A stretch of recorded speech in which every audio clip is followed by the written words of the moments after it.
বেশিরভাগ মেয়ের সংসার নষ্ট হয় মেয়ের মায়ের কারণে।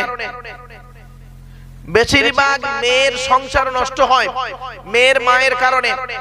এই শাশুড়ি মা যারা বসে আছেন, মেয়ের মা যারা বসে আছেন ভালো করে শুনে নিন, আর মেয়ের বাপ যারা বসে আছেন ভালো করে শুনে নিন। আপনার জামাইয়ের সঙ্গে, আপনার মেয়ের সঙ্গে জামাইয়ের ঝগড়া হয়েছে, স্বামী স্ত্রী ঝগড়া হতেই পারে, স্বামী স্ত্রী ঝগড়া হতেই পারে, হতেই পারে ঝগড়া।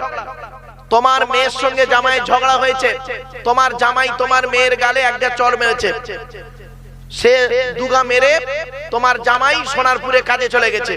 তোমার মেয়ে তোমার বউকে ফোন করলো, তোমার মেয়ে তোমার বউকে ফোন করেছে, মেয়ে তার মাকে ফোন করে বলছে, মা, হ্যালো মা, কি হয়েছে? আমি আরে সংসার করব না। কেন, কি হয়েছে? না, আমার গায়ে হাত তুলেছে। তুমি যদি সত্যিকারের মানুষের চামড়ার মা হও, তুমি যদি মানুষের চামড়ার বাপ হও, তুমি যদি মানুষের চামড়ার বাপ